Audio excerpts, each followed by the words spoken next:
The Dick Cavett Show with special guest Orson Welles. Ladies and gentlemen, Dick Cavett.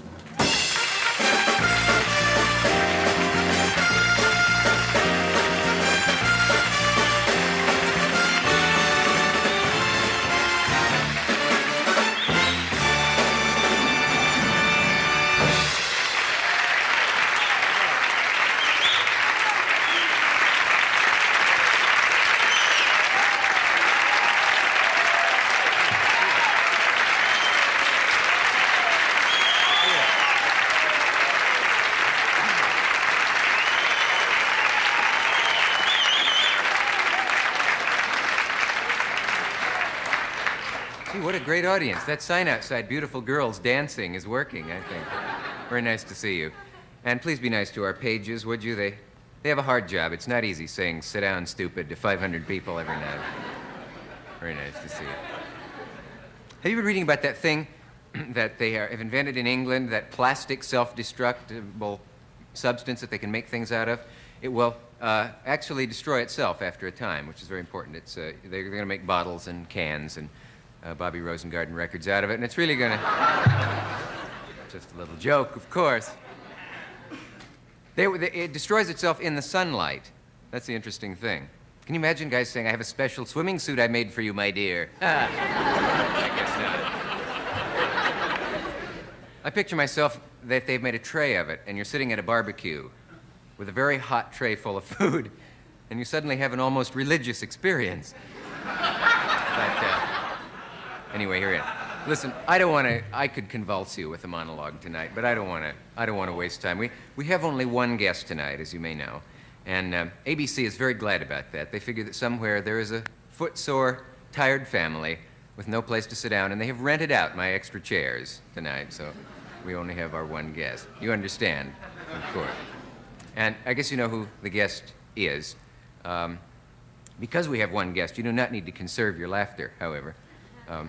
It's a gentleman who has he started, first, many years ago, he was called a boy genius, the way that Mozart and Keats and Paul Anka have been. And I think that instead of the monologue, since this is a very special show, and I know that you came, many of you, just to see him tonight, I would like to open, if we can, with a piece of film that we found. And those of you who film students know this movie very well. It's the end of The Lady from Shanghai. And it's one of the, must have been one of the most difficult things to film. You really don't need to know the plot. This is toward the end, and it is when the hero is in a fun house. And it's an unforgettable thing. If you ever saw this piece of film at an impressionable age, you can never forget it.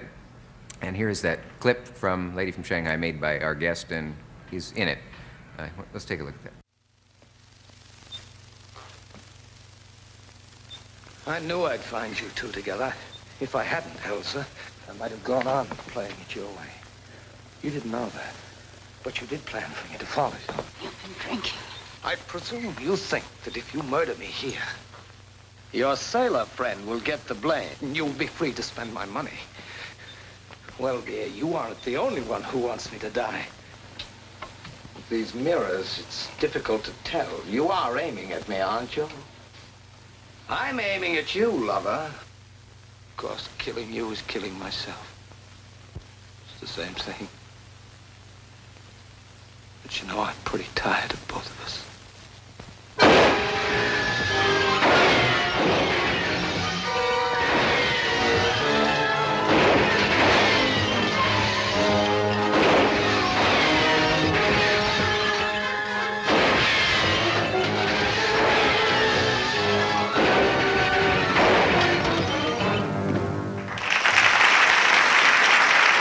We'll be back with Mr. Welles after this message. Stay with us.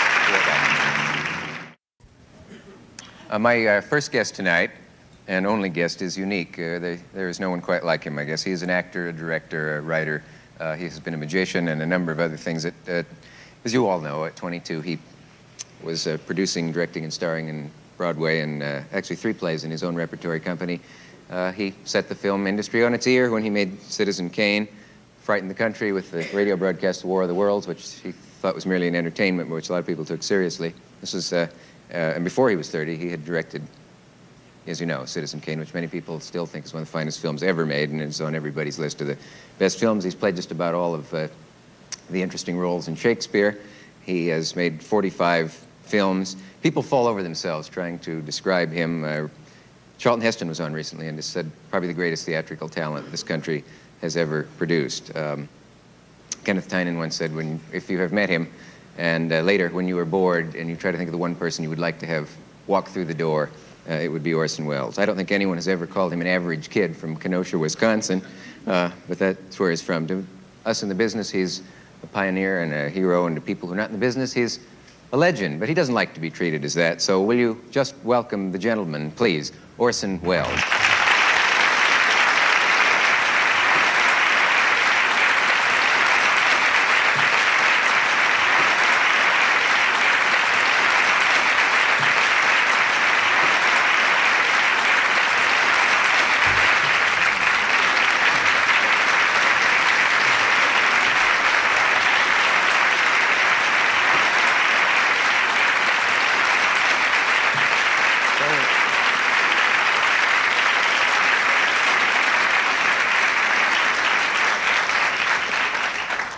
That's more than I got. You did 2 shows today. That's true. How do you know that? I came in when when the last show was still on. Oh, yes. Yeah. Is that a terrible secret I shouldn't have divulged? No, not at all. They know about tape out there in television land. I think by this time most people know. I barely caught on to the idea myself. I still think everything is live. I wish it were. Do you? Do you miss the... Don't you? Yeah, although I don't know if the audience is that aware. I mean, when you're sitting and watching the thing, but when you bleep or bloop or whatever it is, every third word out of some of your guests, the audience must know something is happening. No censor could be that agile. No, there is a thing, you know, that they use though on live television where they use a 6-second tape delay or something, so that although it's live, it's a little bit on tape, and then they can push a button, and if you say... It's like being a little pregnant, isn't it? How can you be a little bit on tape? It's less serious. It's actually running through a tape machine, and if you were to say a dirty word now, I would have... don't try it, but I would have a chance to push the button knowing that the sound would be erased a little ahead and then play. Where is that button? That's I see. This is the special. This is the special thing. Yeah, they have done some shows like that. Is that the principle of what happens when they run back certain plays in a game and show it to you? Instant replay. Instant replay? I don't know. We're way out of our depth, both of us. Your better get on to something else. Your questions are good. The fact that I don't have the answers is the hard part. I liked something you said one time. A lot of things you said, but I remember I found a quote in which you had said, I like people to talk to me, but I hate it when they talk to Orson Welles. And I know what you mean by that. Because sure. People, I think I do anyway. Sure, because they put, I don't mean just me, I'm sure you know what it is. If they talk to Dick Cavett, they put on that funny hat that goes with talking to Dick Cavett, and they aren't themselves. Yeah. You know, just because they've seen you on a screen, large or little, you have a kind of identity for them that makes them come on a little differently than themselves, and is kind of a drag. Could you go easy on the large or little part? I didn't mean that. I was talking about screen. Oh, on the size of the screen. Yes, and I don't like talk about wide screens myself. I think we can leave this whole territory undeveloped. Yeah. Yes. I don't think what people look like has anything to do with what they are. Listen, I wanted to ask you about that piece of film that we saw. I know that you hate to have your films excerpted. I was coyly turning my face to the wall all during it. Yeah, that's interesting. Yeah. I don't know why. Is it because it can't possibly tell any of the story and it just out of context it's a little... No, it's because I can't possibly fix it. And I always see things wrong with it, and I'd rather look back on these films as being much better than they were. That scene, for example, then, would you change anything about that now? Well, I know what I'd change from listening to it, which is the awful soundtrack. May have been our projector. No, it wasn't. It's Harry Cohn. Yeah? Because what happened was that after the my version of it, which got its one preview, Harry decided to fix the music, and he got a theme song, which we then had Rita sing. This was in the early days of theme songs. It's when people sang them on screen instead of having combinations din it into your ears all through the story. Every once in a while somebody came on and said, well, since I'm waiting for the leading man, I think I'll sing a song. And they, and they sang a song. So we put that in, Please Don't Kiss Me or Love Me or something or other. Yeah. Not a bad song, really.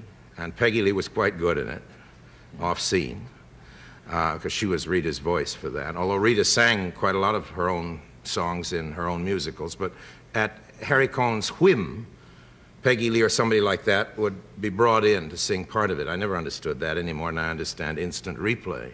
But the point that I'm laboring towards is that Harry Cohn decided that the theme song would be nice in a sort of symphonic version under the shootout in the mirror scene.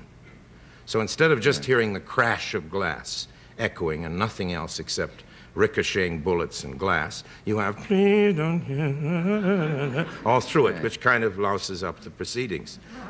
But it made him happy. Yes, it made him happy.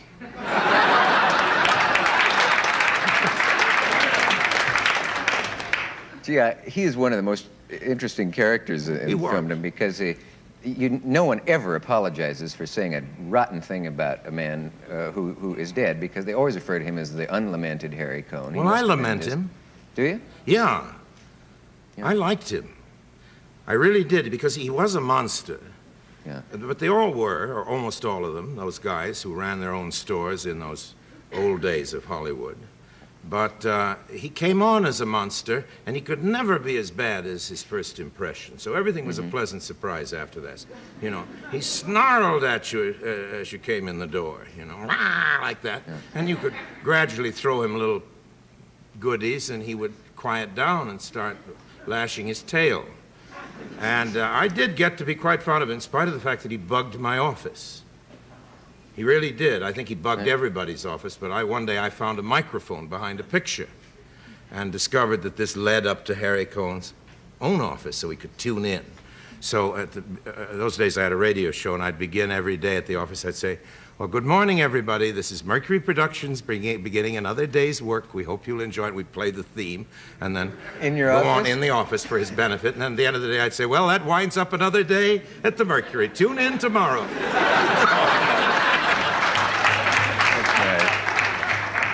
But he was all right, He was all right because he had tremendous courage. How so? Well, if he believed in something, he would go the distance, what gamblers describe as going the distance, which is a great quality in a showman. Yeah. And I was eternally grateful to him for what he did for me, because I had a musical only a few doors away from here, Around the World in 80 Days. And I had to open in Boston. I had a lot of costumes waiting. Did I tell you this story? No. I had a lot of costumes waiting in the railway station, which couldn't go from the railway station to the theater, about 8 blocks away. This was in Boston, where we were opening, unless somebody paid Brooks Costume Company $47,000. And we didn't have $47,000 because originally we had a producer called Mike Todd who had gone broke. And I had done that terrible scene in movies where you say, come on, kids, George Murphy used to always do that, and Gene Kelly, people like that say, come on, kids, we'll get the show on anyway, that terrible thing. Yeah. And I did that. I heard myself speaking these terrible, corny lines, and there I was stuck with $350,000 worth of show that I had to get on somehow.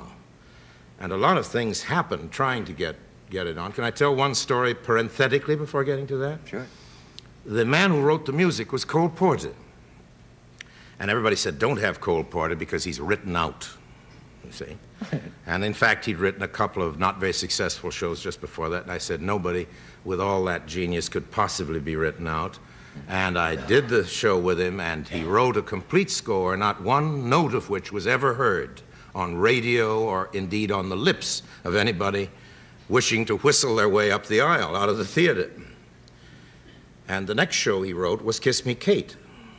So you see, I'd had a little bit of bad luck.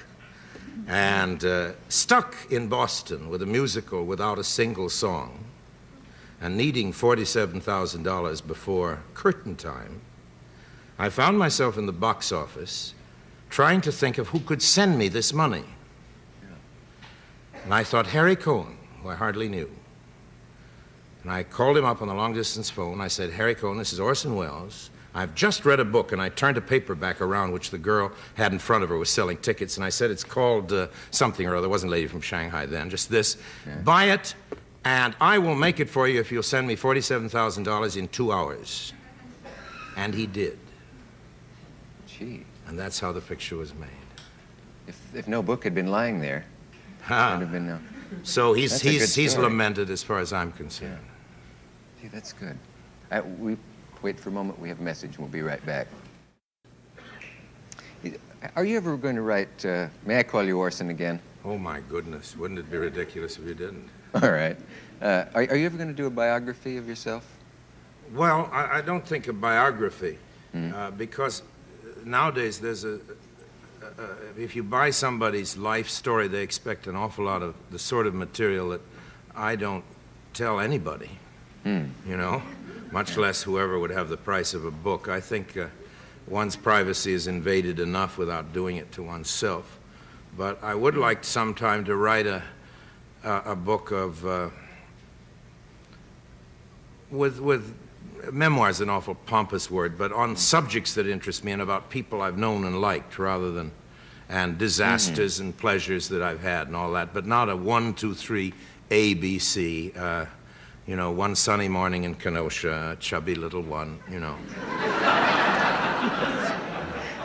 I do know. You know, that kind of thing. You know, your childhood, though, does interest me. I really envy it. The idea, I never got to Europe until my present age, and a lot of people don't ever get there. And the thought of a child being taken there over and over as a kid, when was the earliest you went? Well, I've spent my whole life kind of gypsying around. My father lived in Peking for quite a long time, and I spent 5 or 6 years there, or the greater part of those years. He stayed in Peking just because the living was easy there.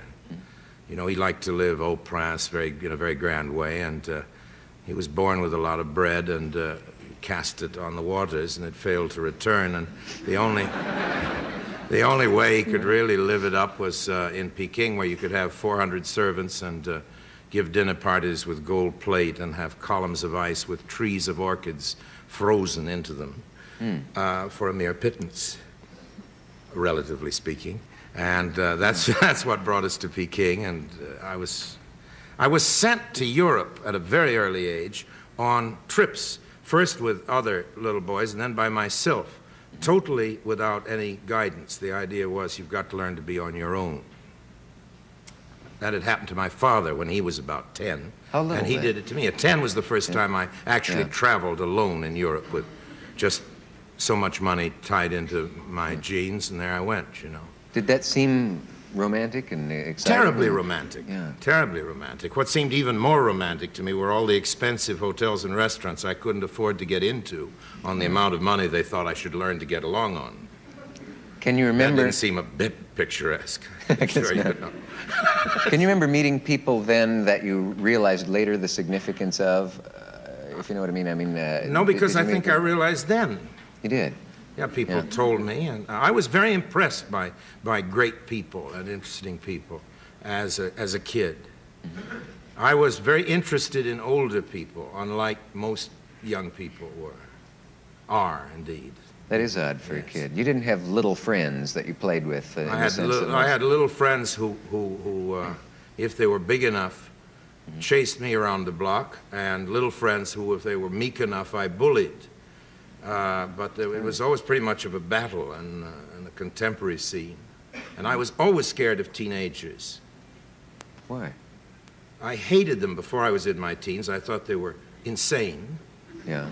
And after I spent all my teens pretending not to be in my teens, but in my 20s, and avoiding that age. And it's only recently, since the teenagers have become the rulers and sovereigns of the world, that I've changed my opinion.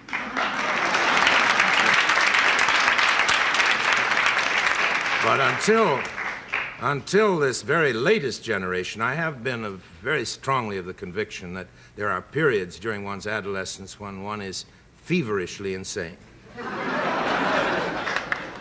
Well said. That's been changed, however, now. You have certain sympathy now with that age. More than sympathy. I'm Yeah. grateful to them even for their fever. We have a message, and we will be right back after that. Please stay where you are. Talking with Orson Welles. I guess I just can't get over that childhood of yours. The little scraps I've read about it, sitting at tables at your age with people who were, well, in other countries for one thing, but sometimes world leaders, I suppose. Or were there any world leaders? Oh, yes. The world leader that really came to nothing, as far as my memory is concerned, was Hitler.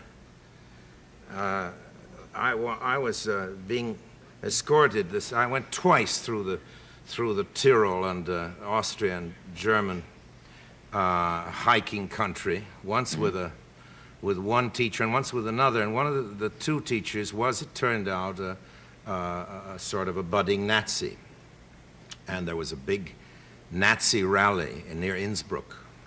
In the days when the Nazis were just a very comical kind of minority party of nuts that nobody took seriously at all, except my hiking companion, this gentleman, and his knapsack, and he wangled a place at the table with the great men of this tiny little party of cranks. And I remember very well afterwards, Stryker was the leader of the big anti-Semitic campaigns, and 2 or 3 other well-known people to this day. The man sitting next to me was Hitler, and he made so little impression on me that I can't remember a second of it. Gee. He had no personality whatsoever. Wonder if He was invisible. Wonder if under hypnosis it would come out. No, I think there was nothing there that anybody'd remember. Till you had 5,000 people yelling, "Sieg Heil," Heil Hitler. That's the whole point of the story, that there wasn't anything to remember. What about those films that were made about him by Leni Riefenstahl? Pretty good films. Are they? You often hear that They are awfully well made, yes. Is she alive? Yes. Have you met her? No, I haven't met her. But she's living, I think, in England or some place like that, and hustling around trying to get, to flog a documentary here and there. Yeah. On almost any subject. Gee, interesting thing. I never met Stalin. I never met Stalin, but Roosevelt I knew very well, and Churchill, and lots of, during childhood and then youth, of course. Yeah. I was very lucky in that respect. What age were you when you were orphaned? Well, my mother died when I was 7, and my father died when I was 15, beginning of my 15th birthday. Then I ran away, tried to stay out of school, out of Harvard. I had a scholarship, and desperate not to be educated, I went into the theater. I made it. I wasn't educated. What if you were now? I mean, what if you wanted to go to school? Do you have any idea what you want to study now?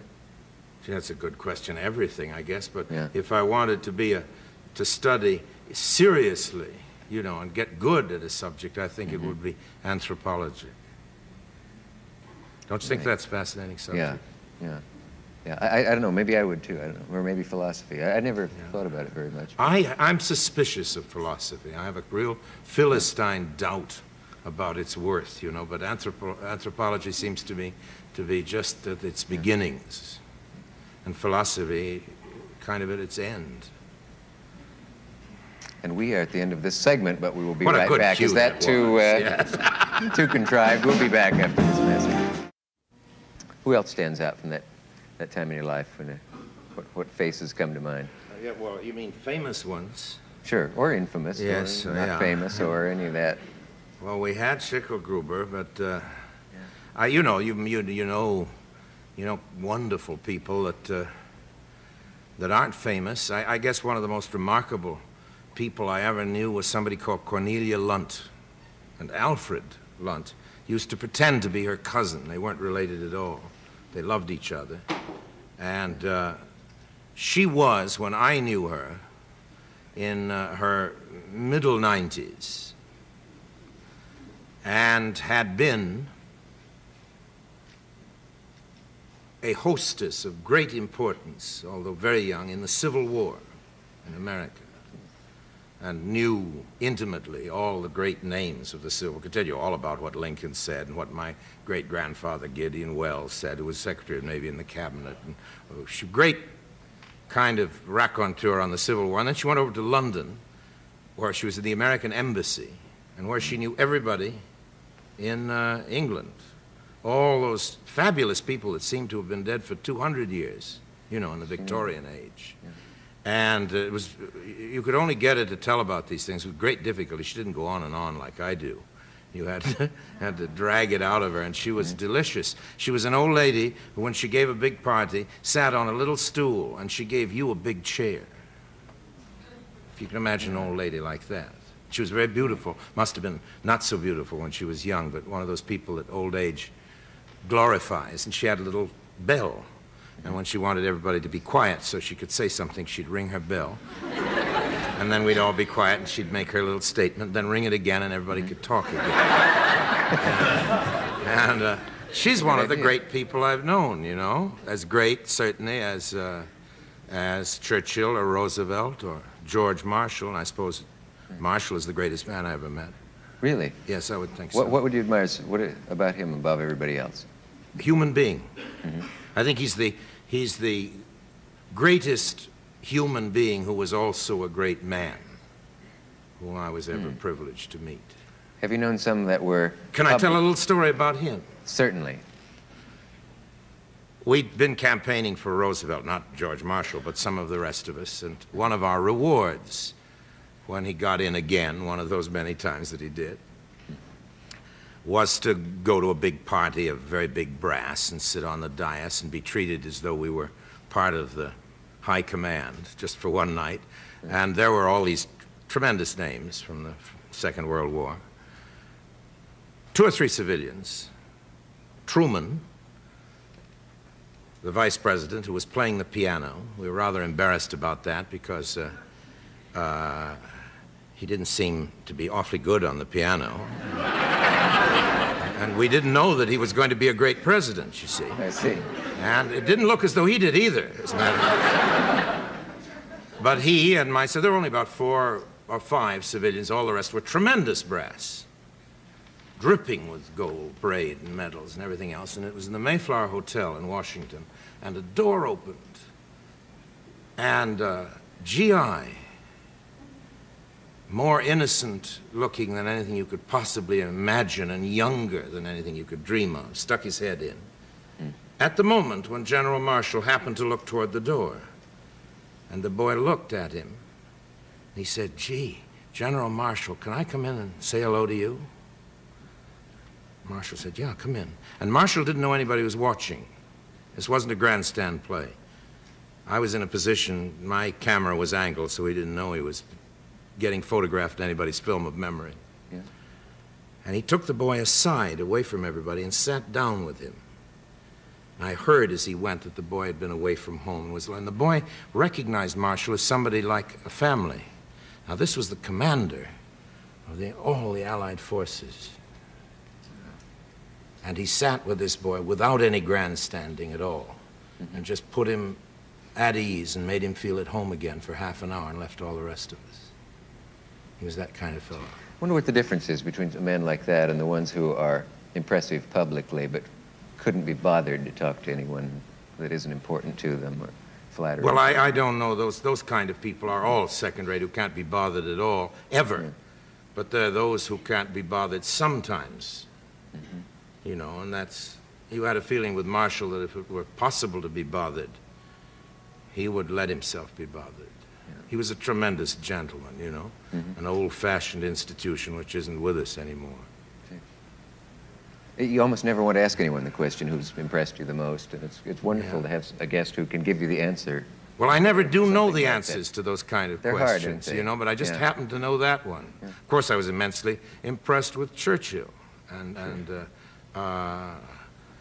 but he was quite another thing, you know. He had great humor and great irony.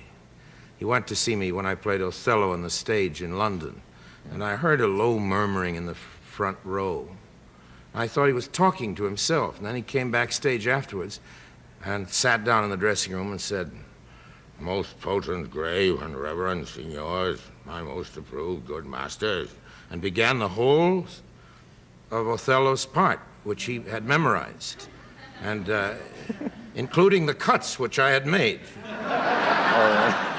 which he read with a good deal of extra emphasis. And then a few years afterwards, I happened to be in Venice trying to get some money for a movie during the festival, and poor Churchill had been, right after the war, as you know, crest of the greatest victory that any single man had ever presided over in modern history, was voted out of office. Quite properly, probably, but it was a tragic blow for him. And there he was in the hotel at the Lido with Clemmy, his wife, alone. And he'd go swimming out on the beach. And one day at lunch, I came in with a Russian businessman I was trying to hustle for some money for this picture. And as we passed Mr. Churchill's table, Mr. Churchill saw me and made that little gesture, and the Russian went out of his mind. This is a white Russian, not a red Russian. This is a, you know, a hustling, semi-Armenian Russian. And when he saw that Mr. Churchill not only knew me, but gave a rather special acknowledgement, it was clear to me that I had the money for my picture. So the next morning I was out swimming in the beach, and I found myself paddling in the water right next to Mr. Churchill. And I hadn't gone up to speak to him, but there we were in the water, and I had known him on and off during the war in a humble capacity, and I said, and he had come backstage to see me, and I said, "Mr. Churchill, I think you ought to know what you did for me." And I told him about how this acknowledgement had meant so much to me with my financier. And that day at lunch, I came in with a financier again, and Mr. Churchill rose from his chair and bowed.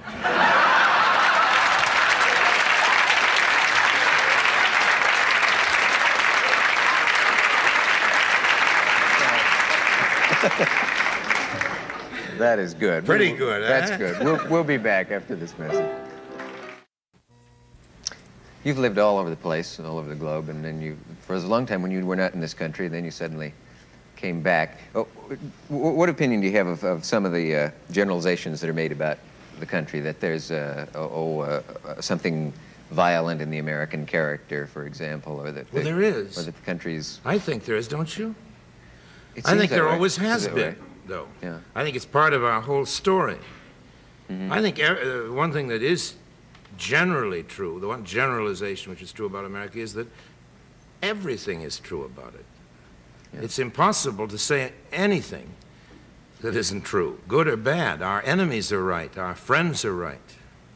Yeah. It's an awful big country, an awful lot of different kinds of people in it, and violence always has been part of our story. It is, you know, I've seen it in my own lifetime long before this period, and we certainly read about it in history. Yeah. That's the way we won the country and stole it away from the Indians and all the rest of it.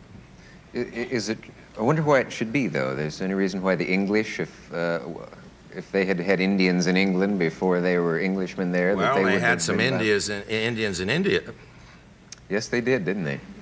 Yeah. And they had those kind of folks all over, and they, in some places they brought the law and justice, and I've talked to people in other ex-colonies, nice people, when you mention the British, burst into tears of anger, literally tears of rage about our nice English cousins. So the bad things are true about them. They burnt the roofs off of the Irish and starved them out into the cold.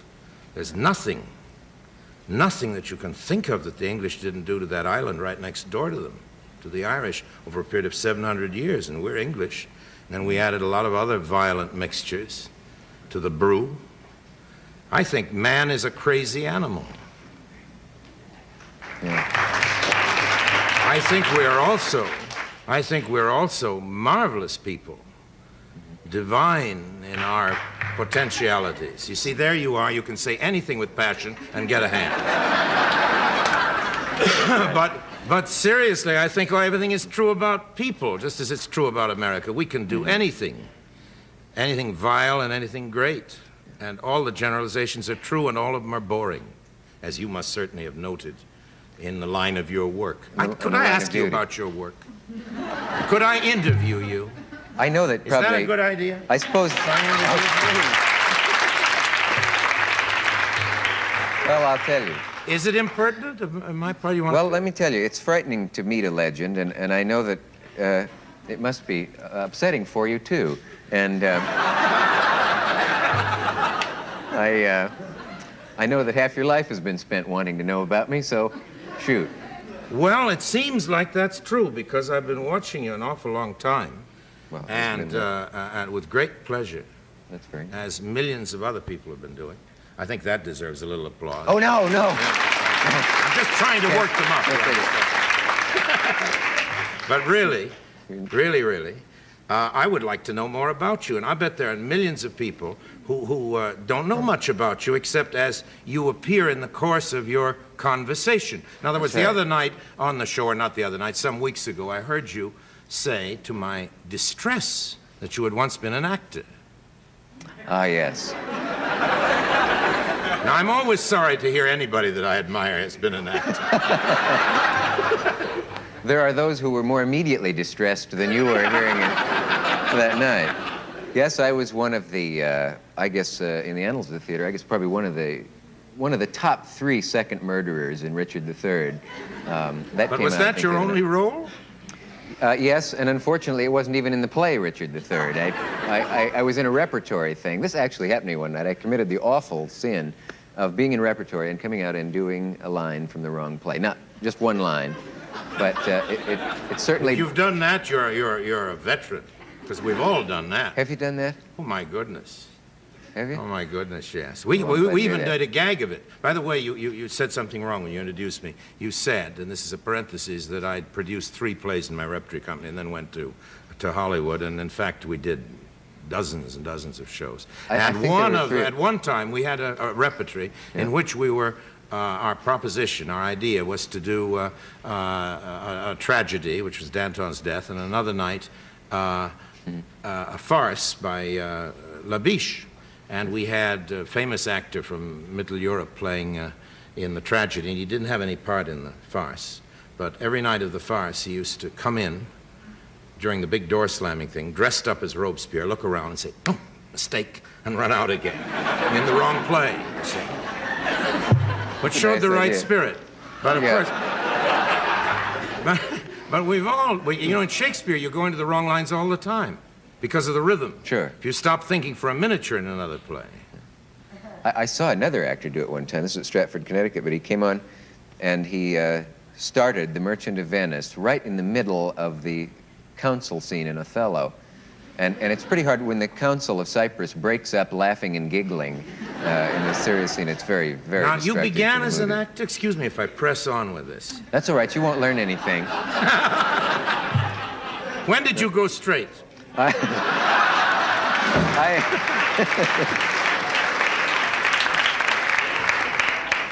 While you were asking that question, I think. That startled me. No, I'm kind of a male garbo, Mr. Wells. I like to preserve a great deal of mystery about myself and my so ends the origins. interview? And that's it. Yep. Oh, my name's up on the screen. We have a message. We'll be right back. Gee, there's so many things. Excuse me, I don't think we should let you weasel out of this quite so easily. But I'm thinking of them. Please. You know, you sit there night after night for 90 minutes at a time, drunk with power. Yes, pelting people with questions and a few simple little requests for information.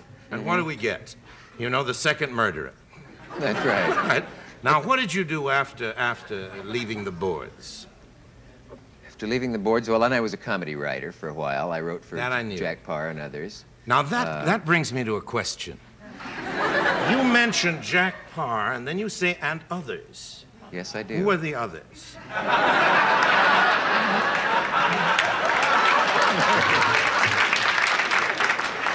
I'm learning how to do this. This is very good. Does Jerry Lewis ring a bell? A rather dim gong.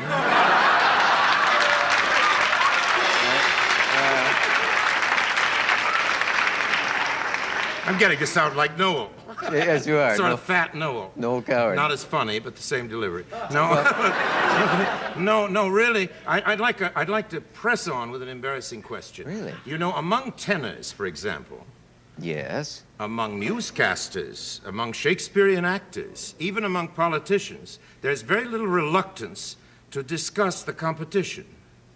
But why among you fellows who sit saying, will you welcome, please, a sweet singer of songs, and when did you stop beating your Yeah. wife, and all the rest of it, Yeah. why do you fellows shrivel up? Your heads get like little walnuts when anybody ever mentions, for example, Johnny Carson or Merv Griffin or David Frost. What is this reluctance to mention even the names? All right, that's a good question. What will we do? You know, you're all like that. It isn't just you. There must be a professional reason. And not express even an opinion on them. Yes, it's sort of a terrible I think clamming it's because you are in competition with them in a sense. Although those guys are both friends of mine that you mentioned. I've worked for them and all, and you feel kind of funny talking about somebody who's doing sort of the same thing you do. And I think that's why none of us ever mention the other jerks, the other fellas who do. Oh, you've trapped me, Mr. Wells. I know, it's interesting. I don't feel that I have somehow. No.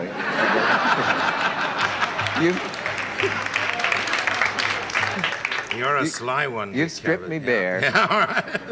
I see I'm getting nowhere with that line of Well, you know questioning. what? It makes me uncomfortable because I feel that I'm here every night. And So are they. And you're not.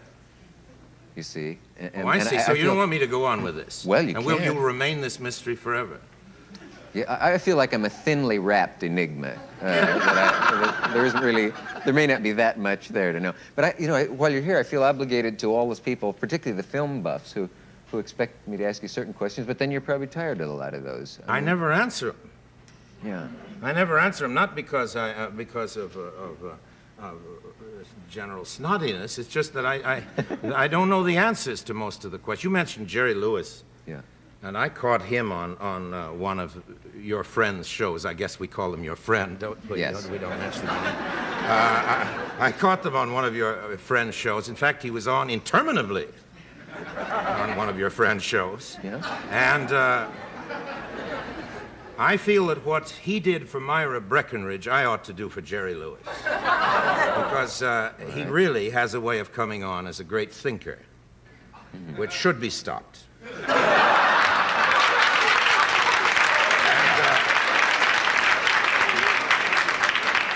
Why I mention him, though, and I'm not going to mention him much longer, because I would hate to do for him what he did for Myra Breckinridge. Why I mention it is because he said the sort of thing that you hear from film buffs, and you don't expect to hear from Jerry Lewis. He actually said on The Tonight Show, Yeah. well, the secret of authenticity and complete autocracy and autonomy is autonomy and cinematic integrity. Or words to that effect. Now, those are the kind of questions that the film buffs like to ask, and that I guess Jerry Lewis answers because he teaches how to make movies in a school, among other things, I believe. That was a thought he dropped several times.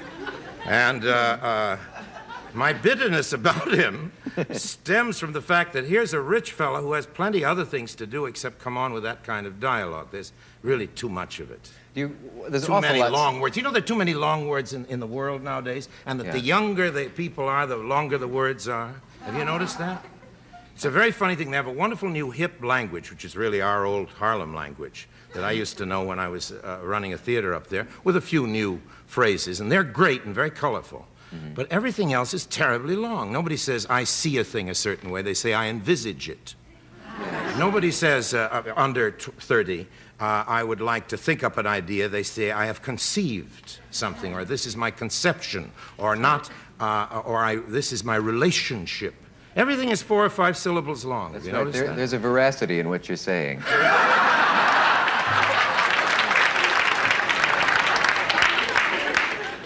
Do you have any recurrent dreams?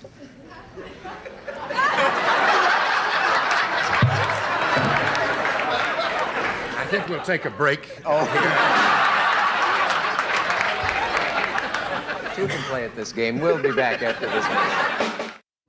See, that was good. I wondered, one thing I read about you that I found a little surprising was that you, check me on this, did not like solitude.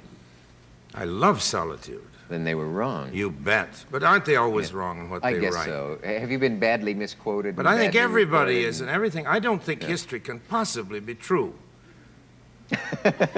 Possibly. I'll tell you why. Because we all know people who get things written about, and we know that they're lies what is written. I told a story to Buck Henry last year in Wymus, and he told the story that he thought I had told him to a newspaper that I read the other day, and it bears not the slightest resemblance to what I said.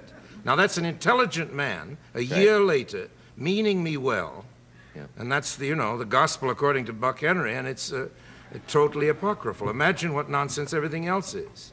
I know. It is. Do you want to clear it up now? About that I don't like solitude? No, the story. No, it isn't worth going into all that. It isn't all that good a story. Yeah. When you were on that film, and he made it seem, I must say he improved it. Maybe that's why it was just awkward. History is an improved version of what happened. No, not necessarily. Only if Buck Henry writes it, I guess. I see. What about when you're on a film like that where somebody else is directing and they do tend to be in awe of you as much as you don't like people to be? And Mike Nichols was making that film. He said it would probably, he was worried about the fact that he would know that you working just as an actor were also thinking about the direction at the same time. How can you calm somebody down about that? In his case, he was put at his ease almost immediately when he sensed, as he must have sensed, since he's an immensely intuitive man, that I enormously admired him. So how could he have been anything but comfortable? What do they mean when they say, that someone said about you who'd worked with you in a film, he not only knows if he's in the shot, he knows so much about movies, he knows if he's in focus. Is this possible? Well, I know where the camera is cutting. I know what's in the shot and what isn't from a long working acquaintanceship with lenses and the camera. I'm at ease in that respect. You have to learn that if you jump back and forth. It's not all that miraculous. Sounds great, but isn't all that wonderful. So you really can tell if you're in focus. Yeah, and it's not that hard to do. Yeah. Is it nitpicking or annoying when people ask specific little questions about film, like in Citizen Kane? People remember that. It's nitpicking. Oh. Okay. No, sorry. That was rude. I beg your pardon. Cheap and easy gag. Finish it. No, I'm not going to ask it now. So. No. I was going to say that everybody remembers, get this in, everybody remembers that one scene where you suddenly cut to a cockatoo screeching just before. That was to wake up the audience. It's as simple That's the as that. entire significance of the cockatoo. I just can't get I can't get a pretentious answer out of you. We will be back after message. Stay where you are.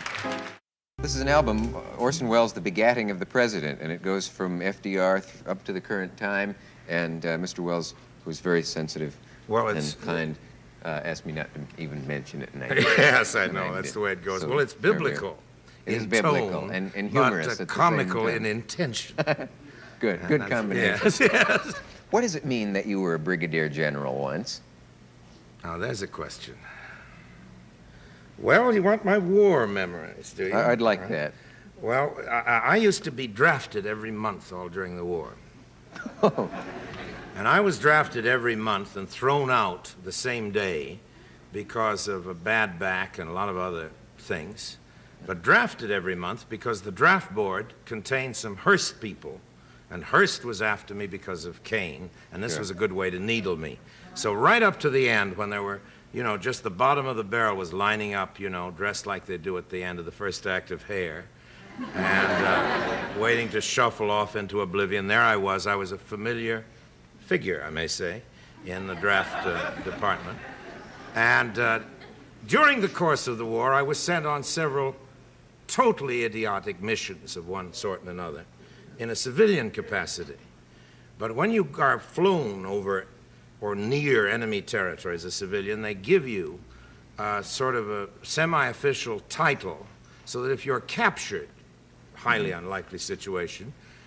you will be treated by the rank that your documents say you have. And several times I was a major and I made chicken colonel, and once as a joke somebody made me brigadier general, which wasn't that unusual. Sometimes kind of faintly well-known people got to be brigadier general on a piece of paper in case you were captured. Well, here I am in the draft board right near the end of the war once again. We're all lined up, and for some reason the sergeant says, all right, anybody who's ever been in the Army or have held any rank, please step forward. And about 10 of us step forward. He says, all right, anybody, what the rank? Anybody above the rank of corporal? That left about 3. Yeah. He says, above the rank of sergeant, and that left me. Now, you know the rest of this. I had been up for several nights, and I wasn't at my best. I didn't think. And he says, what was your rank? And I said, brigadier general. And he said, all right, down on your hands and knees and pick up all the cigarette butts, General. And I spent the rest of the day naked, picking up cigarette butts for having been a general. That's my, my war service.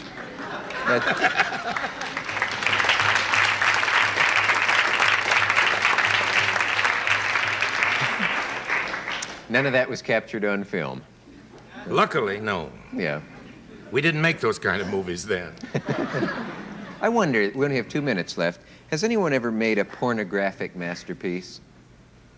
I think it could only be a masterpiece of pornography, but not a masterpiece which was pornographic, if you understand what I mean. In other words, if what you're after is to excite people sexually, overexcite them or stimulate them, then it should be possible to make a film which is exciting and is therefore a masterpiece of excitation. But you cannot make a film masterpiece which is pornographic because the material is antipathetic to the film.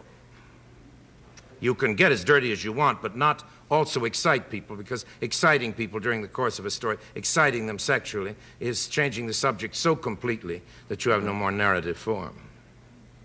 Well, there goes my project. What you'd been thinking for? No, someone asked about that the other day, and I was curious about it. We have a minute left. If we were loading on the Ark now, and you could grab 4 or 5 films, not your own, but other people's, to save on the Ark for posterity, what would you grab? Too tough? Quick, another answer. Another question? Oh, yeah. Oh. Another. You've 2 completely films. thrown me. 2 films. Yeah. 2 films. 2 films. Grande Illusion of Renoir. Yeah. And something else. I'll never do that to you again. We will be back after this message from our local station. Thank you, Mr. Wells. Dick, I think I ought to explain for our viewers that Something Else, of course, is the film directed by James Cruise with Rod LaRocque and Corinne Griffith. There is a Something Else? Look it up. Oh, you've stunned me, and I'm sorry I grabbed you with that question like that. But you did. It's something we'll all look for. Grande Illusion and Something Else. Gee, thank you for being here. This is really a pleasure, and I feel very lucky to know you at all. Thank you, Dick. Please come again. It was great.